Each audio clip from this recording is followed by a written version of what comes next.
Isang mapagpalang araw sa inyo mga tropais. Ang video nga pala ho natin ngayon ay kaunting pasilip sa aking pang araw-araw na gawain din sa kumpanya kong pinagtatrabahuhan.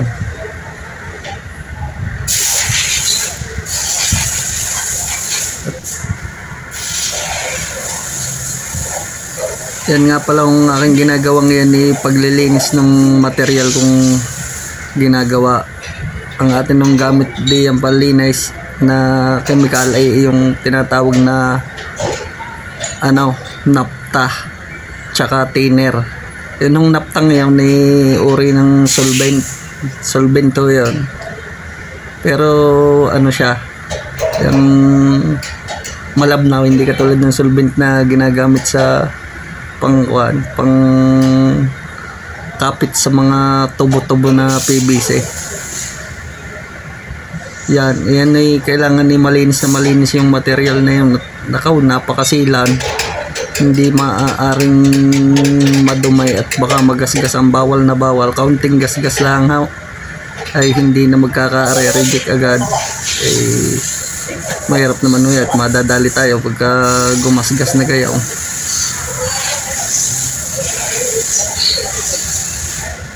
Yan, tapos na natin linisan. Atin namang iangat sa crane. Ay napakabigat ho niya, hindi kaya naman ng taway na ko, napakadelikado, mabigat ho yan. Kaya ginagamitan ng crane. Baka nasa 50 kilo na agad yung bigat na yun.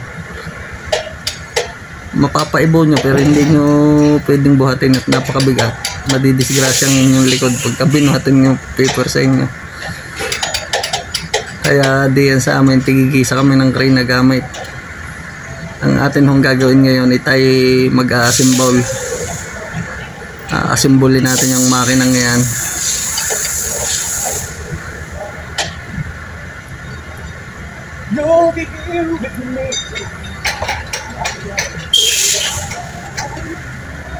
Tingnan naman ang ating pagkilos at talagang ingat na ingat tayo. Kaunti nga lang hong gabok diyan ay napakadelikado. Kaunting gabok lang ay pwedeng makagasgas pagka nilapatan natin ng slideway. Yung slideway ho na tinatawag ay yung mamaya makikita nyo napakakintab ho nun, yung ginrind talaga ng makinis. Bawal magasgasan. Kaunti lang kahit gabok na sobrang liit pwedeng makagasgas. Para ho yung stainless, yun yung kinakabitan ho yun ng hydraulic, kaya ho yun yung para sa mga stainless sa bako, ganyan ho yun. Sobrang kintab kaya ho bawal magasgasan dahil ho guguhit iyon pagka nagkagasgas kahit kaunti.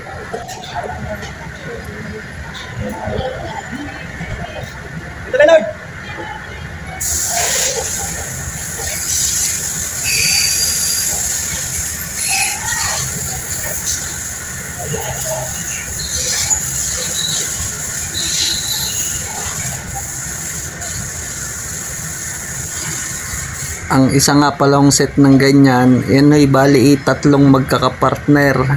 Bali pala ay 5 kasama yung dalawang unit na yung Y unit, dalawang peraso, tapos yung tatlong yan magkakapatong tatlo yan. Ang isang set ho niyan ay may target ho yan na oras. Bali ang target na yung oras ay 36 hours. Kailangan matapos nyo para magka-incentive kayo. Pag natapos ninyo yan ng 36 hours, may incentive kayong mahigit 500 bukod pa sa inyong sweldo. Kaya maganda kung mabilis kayong tumarbaho. Sa katulad ko naman hindi naman ako mabilis. Tsaka ako may sagay hindi nga naghahabol mapapagod lang gayon din naman. Yung iba naghahabol mabibilis, natatapos nila, nakukuha nila sa target. Sa akin naabot ng yung 1 linggo mahigit pa. Hindi talaga ako sa puli, hindi ako naghahabol ng oras sa ganyan. Sa akin ay bahala siya kung kailan siya matapos. Pag minsan nga natagal sa akin ng abot nga pag minsan ng 2 linggo, ako na may napakagaling din sa liban. Kaya nagtatagal sa akin ng gusto yung material. Yan, nililinisan ko pa rin. Kanina nalinisan ko na yan. Gawang pag ipinatong ko diyan yung slideway, ay bawal talagang may kahit maliit na gabok din at ini-erganan ko pa yan. Bawal na bawal kahit hindi nyo nakitang gabok kaya ini-ergan yan. Bawal na bawal talagang may dumit, baka magasgasan reject. At saka kaya kami ingat na ingat napaka daming paaliwanagan pagka nagasgasan.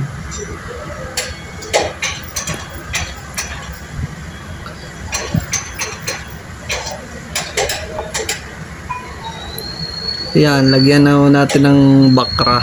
Bakra ho ang tawag diyan, yung oil na inilalagay para dumulas. Smooth lang siyang mag-i-slide. Ang isa pa nga pala hong dahilan kaya ako hindi nag-i-incentive diyan ay nakaka-stress naman ho yung gayaon. Pagka ho kayo naghahabawl ay lagi ninyong iisipin na matarget yung oras na yun, stress ang kapalit na ho. Kaya hindi na ako naghahabawl, hindi ako nag-i-incentive, ayain na kaysa sumakit ang aking ulo diyan. Ay kanila na ang kanilang kwarta, relax naman ang aking utak, hindi papagod ang aking katawan. Iyon nga pala hong pinupunasan kong iyon nga pala ho yung sinasabi ko sa inyong slideway kanina. Yun ho ang ipapatong natin din para ma-assemble natin yung game. Yun ho ang pinaka-iingatan kong magasgasan at napakasilan. Kinakabitan ho yun ng hydraulic para mag-slide siya pagka nagana na yung machine. Yun, ibubuhatin na natin. Bay, napakabigat din ho na kahit kala ninyo maliit lang yun, mabigat ho yan. Paano gawang hindi bibigat ay purong bakal iyon. Ay pag-ari nga ho makakabagsak sa inyo kahit sa bubong ng paa, ay pihadong daig nyo pang tumama ng tumbok na 4 sa witay.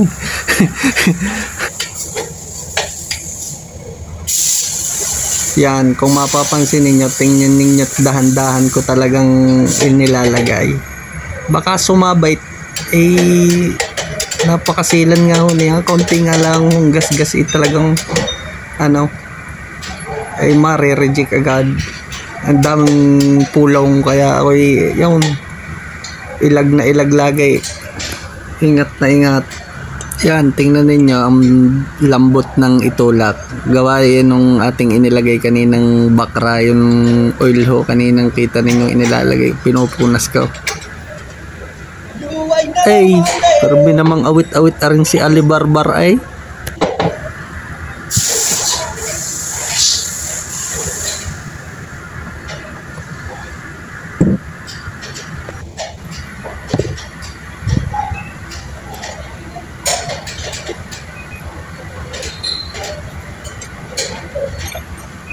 Yan, iyan hong aking kinuha ngayon ng ating asimbolin ngayon.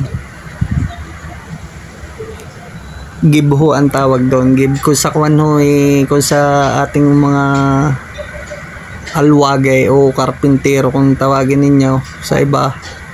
Iyon ho sabat. Sabat ang tawag kung sa mga karpintero nating salita. Sabat ang tawag doon. Yun ang pansabat doon.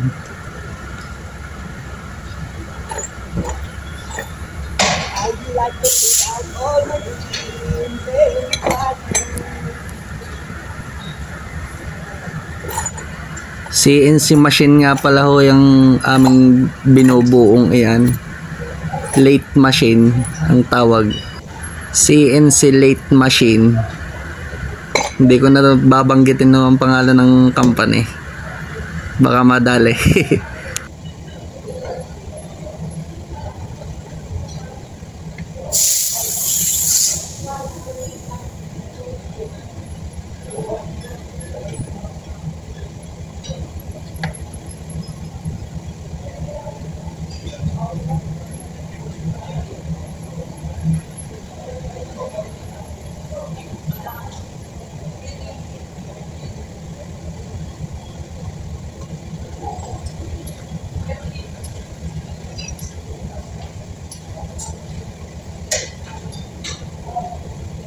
Yung ganyan no ang itsura ng gib na yon. Yung kinuha ko ngayon.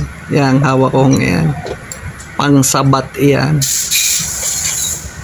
Ating ipipit doon sa ano. Doon sa machine na yan para may hila ho yan may kilogram. Ating ano i-assemble ng maganda yung nahihila ng sa tamang ano sa tamang hila yung may kilogram ho yan na sinusunod. Tapos so bukod doon sa hila kailangan hindi wawangkay yung binabaluit pa ho namin ng kahoy, kailangan walang galaw. Tapos so may dial na nakaabang para kita kung may galaw, kung magkagalaw man ha ay plus minus to laang, plus minus 2 microns. Pagka lumampas down ay siya hindi okay ng checker. Yan, magsusukat na ho tayo ngayon. Susukatin ho natin yan. Tapos pag nasukat ho natin at mahaba ay papagrind na ho natin yan. Papagrind pa, ang dami pa ho niyang ano, ang daming proseso pa niya kaya natagal ng ano. Pero sa akin nga merong naabot ng 2 linggong isang gayan. 2 linggo bago matapos ang isang site.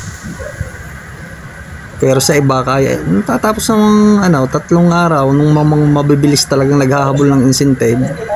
Di yung binibili sa kanila natatapos nila ng ano 3 araw, hindi 1 linggo. 1 linggo tapos yun ipapagrind na natin yun. Pagkasukat ko ngayon siya malapit na nga pala kung matapos ang ating video ng aray. Maraming salamat po sa inyong panonood. Abangan nyo na lang ho yung sa mga i-upload ko yung mga kasundo na ring video na aray hanggang matapos ko ring isang set na aray. Maraming salamat po sa inyong panonood mga tropais.